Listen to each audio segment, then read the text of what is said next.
The 8th floor of Boston's Harrington Medical Center did not belong to the hospital. Everyone who worked there knew it, even if no one said it out loud. The wing had been funded entirely by a private donation, a number with enough zeros that the board of directors had stopped asking questions about who exactly was recuperating behind those reinforced doors. The staff assigned to the 8th floor signed NDAs before their first shift. The security stationed at the elevator wore suits, not scrubs, and the patients, the few who ever occupied those rooms, arrived without names on the intake forms. Zoe Karras had been working pediatric oncology for 4 years when they transferred her up there. She hadn't asked for the transfer. She hadn't applied for it.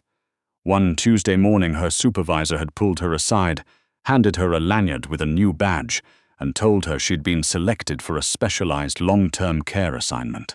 When Zoe asked what the assignment was, her supervisor had looked somewhere past her left shoulder and said, "You'll be briefed on arrival." She'd been briefed on almost nothing.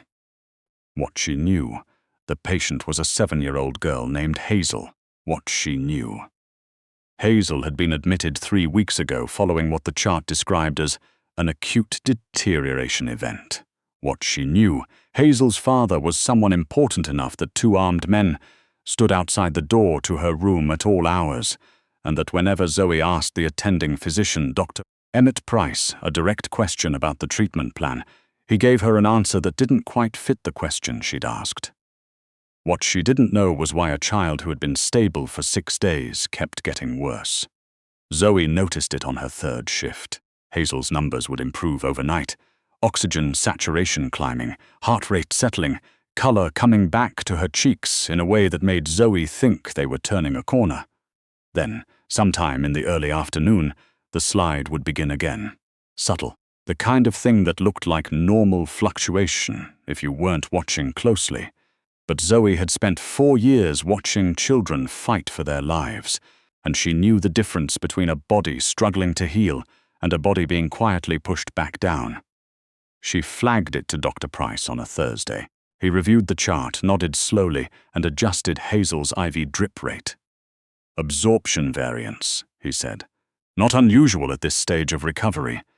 Zoe had gone home that night and pulled up every research paper she could find on absorption variance in pediatric patients post-acute event. None of them described a pattern that looked like what she was seeing in Hazel. None of them described a decline that began consistently between 1 and 3 in the afternoon, and then stabilized again by nightfall.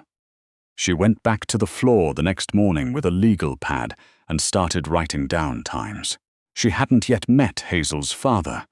He existed in the peripheral awareness of the 8th floor the way weather exists.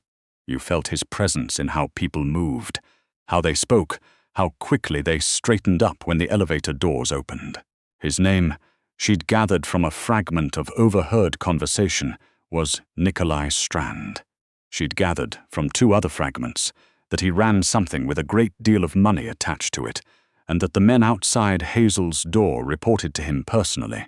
She had not gathered much beyond that, and she hadn't tried to. Her job was Hazel. Everything else was above her pay grade. On the 5th day she met him. She was coming out of Hazel's room at 6:15 in the morning, chart in hand, when she nearly walked into a wall that turned out to be a man. She stepped back. He was tall enough that she had to tilt her head, with the kind of build that suggested he'd spent a considerable portion of his life doing physical things that required it. And he was wearing a charcoal jacket that probably cost more than her monthly rent. There were shadows under his eyes that no amount of money could buy away. "You're the new nurse," he said. His voice was level. Not unfriendly exactly, but not warm. "Zoe Karras," she said. "I've been on Hazel's case since Tuesday." He looked at her for a moment with eyes that were doing something more than just looking. "How is she this morning?" "Her numbers are holding," Zoe said carefully. "I'd like to talk to Dr. Price about adjusting the timing on her afternoon medications." Something shifted almost imperceptibly in Nikolai Strand's expression. "Why the timing? I've been tracking her vitals against her medication schedule," Zoe said. "There's a pattern I want to get a second opinion on." He studied her for another second. Then he said, "Do that," and walked past her into Hazel's room. Zoe stood in the hallway for a moment, her legal pad pressed against her chest, and thought, he didn't ask what pattern. Most fathers would have asked what pattern. She found Dr. Price in the physician's lounge at 7:30 and laid her notes on the table in front of him. He looked at them the way people look at things they've already decided not to take seriously. Karras, you've been on this floor for less than a week. I know, but look at the timestamps. She pointed to the column on the left side of the page. Every decline begins within 90 minutes of the afternoon IV change, not the morning change, not the overnight, the afternoon. Price picked up the page, glanced at it, set it down. Timing coincidence. These kids have complicated rhythms. This isn't a rhythm. It's a recurring event. I'll note your concern in the chart. He picked up his coffee. Thank you, Karras. She walked out of the lounge with her legal pad and the particular feeling she'd learned to recognize over 4 years. The feeling of being professionally dismissed by someone who didn't want to look at something too closely. She went to the supply room and pulled Hazel's IV records for the past 3 weeks. The medications were logged correctly. The times matched the chart. The dosges were within range. Everything looked exactly as it should look. She was about to put the binder back when she noticed the notation system on the afternoon logs was slightly different from the morning logs. Not wrong, just different. A different pharmacist's handwriting, maybe, or a different data entry style. Small enough that you wouldn't notice unless you were looking at 3 weeks of records side by side. She photographed every page on her phone. That night, at her kitchen table, she laid the photographs out in order and started comparing them against Hazel's vital signs chart. It took her 2 hours to find it, and when she found it, her hands went still. The afternoon IV solution, specifically the TPN formulation being used to supplement Hazel's nutrition, was being logged at a concentration that didn't match the concentration noted on the pharmacy preparation records. The difference was small, 12%. The kind of margin that could plausibly be attributed to a rounding error or a documentation inconsistency. But a 12% reduction in a critical nutritional compound administered daily to a 48-pound child whose immune system was already compromised would produce exactly the pattern she'd been seeing. Stable overnight, declining by mid-afternoon, stabilizing again before the next morning cycle. Hazel wasn't failing to absorb the nutrition. She was receiving less of it than her chart said she was. Zoe sat at her kitchen table for a long time, very still, while the implications arranged themselves in her mind like pieces of a puzzle she hadn't wanted to solve. Someone was altering the solution. Someone was doing it in a way that was careful enough to look like documentation variants. Someone who had access to the 8th floor pharmacy preparation area, who knew the logging system well enough to make the adjustment almost invisible, and who had been doing it consistently for at least 3 weeks. She thought about Dr. Price's face when she'd laid her notes in front of him. She thought about the way he'd said, "I'll note your concern in the chart." She didn't sleep all that night. There was a man on the 8th floor whom Zoe had initially taken for one of the security detail. He appeared in the hallway at irregular intervals, never in the same place twice, never speaking to anyone unless someone spoke to him first. He wore a suit like the others, but his jacket fit differently, slightly too precise, the kind of tailoring that was meant to communicate something. His name, she'd learned, was Rice, and he worked directly for Nikolai Strand. Not security, something else. She found him at the end of the hallway at 6:45 the following morning, looking out the window at the parking structure across the street. "I need to speak to Mr. Strand," she said. Rice turned around slowly. About Hazel." She paused privately. He looked at her for a moment with the flat, assessing expression of a man whose entire job was determining whether things were genuine. Then he said, "Wait here," and walked away. She waited for 11 minutes. Then Rice reappeared, and without a word led her to a room at the far end of the hall she hadn't known was occupied. It was a sitting area of some kind. 2 chairs, a small table, no medical equipment. Nikolai Strand was already standing when she entered. Jacket off, sleeves rolled up, and the exhaustion in his face was the real unguarded kind that people don't bother hiding at 6 in the morning. "Nurse Karras," he said, "Race says you wanted to speak privately, yes?" She set her phone on the table, photographs open. "I want to show you something, and I need you to look at it before I tell you what I think it means. Because once I tell you what I think it means, I don't know how much time we'll have to discuss it quietly." He sat down and looked at the photographs. She watched his face while he went through them. Most people, looking at medical records, show either comprehension or the particular careful blankness of someone pretending to comprehend. Nikolai Strand did neither. He looked at the numbers with the focused, patient expression of someone who was genuinely reading them. "Walk me through this," he said without looking up. She walked him through it, the timestamps, the concentration discrepancy, the pattern against Hazel's vital signs. She kept her voice clinical and even, because that was the only way she could keep her voice steady.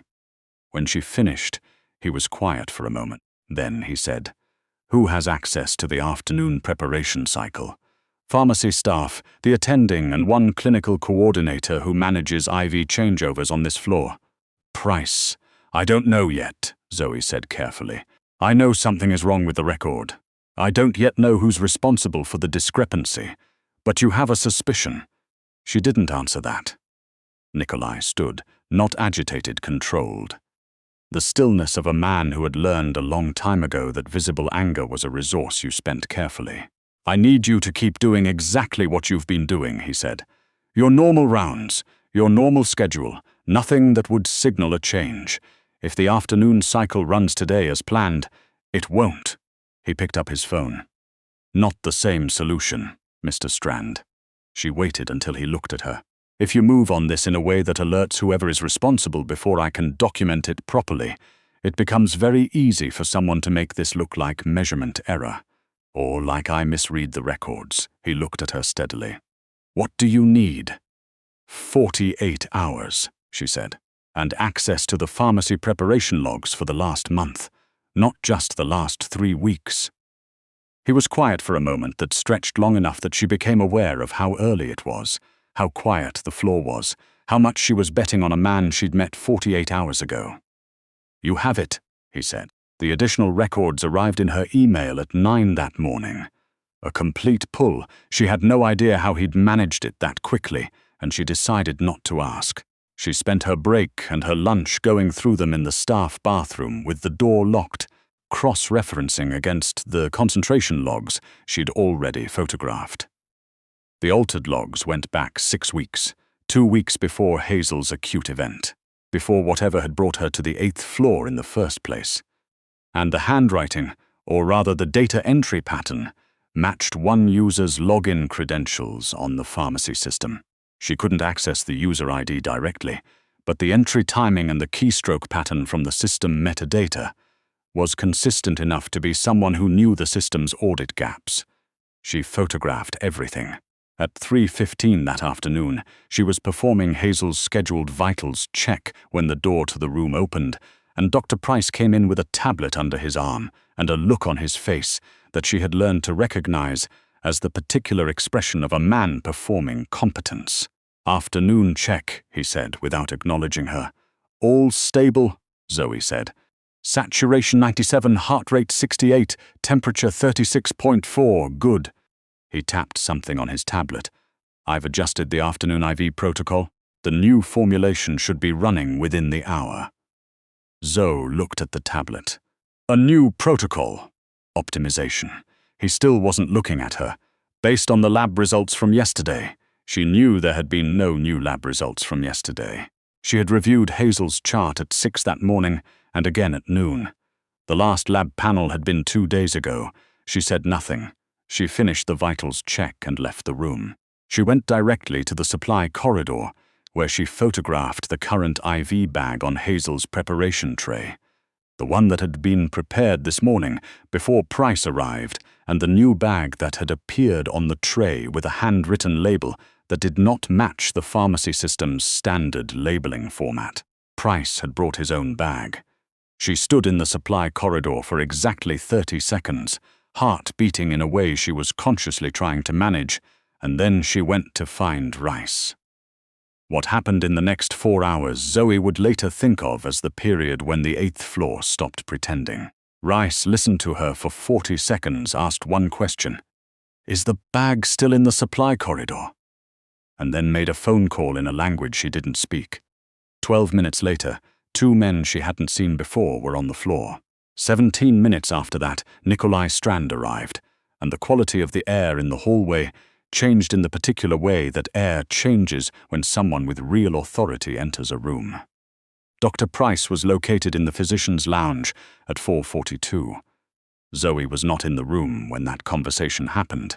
She didn't know what was said or how, or with what degree of precision. What she knew was that at 5:15, a woman she'd never seen, early 50s, reading glasses on a chain, the brisk and unhurried manner of someone extremely good at a specific technical skill, arrived on the floor with a case and proceeded to run a chemical analysis on the alternate IV bag in the supply corridor.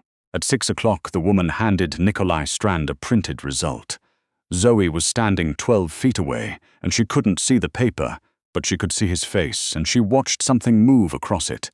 Not surprise mice exactly, but a kind of cold settling, like a verdict being confirmed. He looked up from the paper and across the hallway, and he looked at Zoe. Then he went back into the room with the woman and Rice, and the door closed. She was sitting in the staff break room at 7:45, her shift technically over, unable to make herself leave when Nikolai came in. He sat down across from her. For a moment he didn't say anything, and the absence of performance in his silence was something she wasn't entirely prepared for. He looked up close like a man who hadn't permitted himself to feel afraid for a very long time and was now quietly renegotiating the terms. The solution contained a compound that inhibits iron absorption, he said. Administered at the doses Hazel was receiving, over 6 weeks it would have. He stopped. Dr. Price will not be practicing medicine after tonight, Zoe said.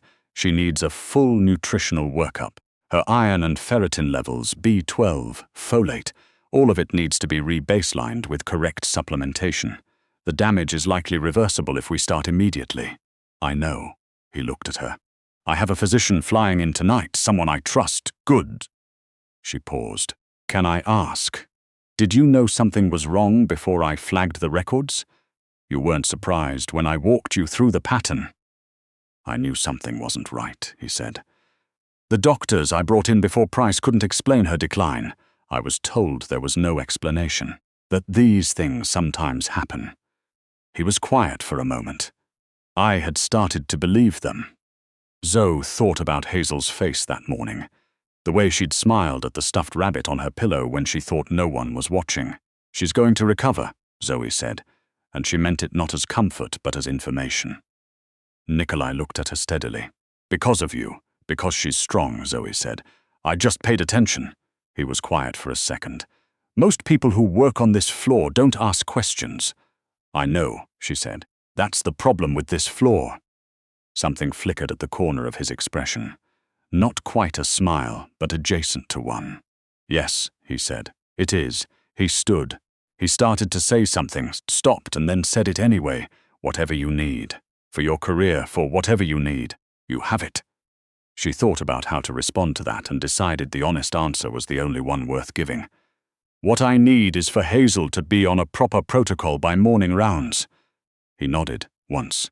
She will be.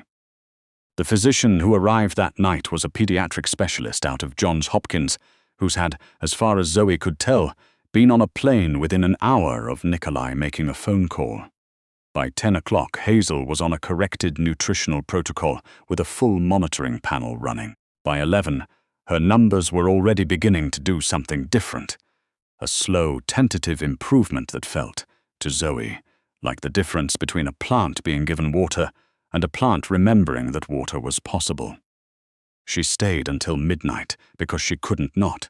At 12:15, Hazel woke up briefly, looked at Zoe in the low light, and said in the hoarse, solemn voice of a 7-year-old conducting important business, "Your hair is really long." Zoe laughed, which surprised her.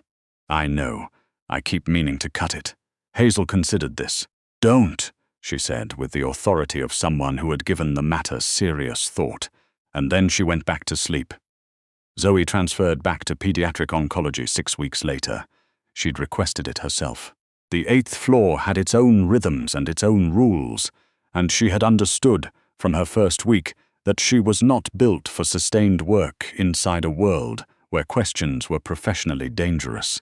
She was built for asking them. She ran into Nikolai Strand once more in the lobby of the hospital, 3 months after Hazel had been discharged. He was in street clothes, not the perfectly fitted jacket she'd first seen him in, something softer. And he had a small girl beside him holding his hand, a girl with a purple backpack and the watchful, curious eyes of a child who had been through something and come out the other side. Hazel looked at Zoe with immediate recognition, the way children look at people they've decided are important. "Your hair's still long," she said. "Still long," Zoe confirmed.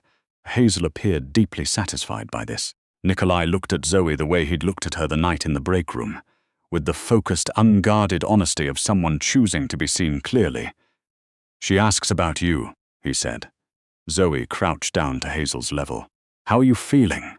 "Good," Hazel said in the straightforward tone of someone reporting a fact. "I'm going to soccer now." "Soccer," Zoe said. "That's serious." "Very," Hazel agreed. Zoe stood. She looked at Nikolai, and he looked at her, and in the space between them was every careful, complicated, unspoken thing that the 8th floor had produced, and neither of them had found the right moment to address. "Thank you," he said, quietly, without the weight of obligation behind it, just the plain thing it was. "Take care of her," Zoe said. "Every day," he said. She watched them walk out through the lobby doors, the man who controlled half of Boston's underworld and the small girl with the purple backpack talking about soccer. She stood there for a moment after the doors closed, in the ordinary noise of a hospital lobby, feeling the strange, specific satisfaction of knowing that something that had been quietly going wrong was at last going right. That was enough. That had always been enough.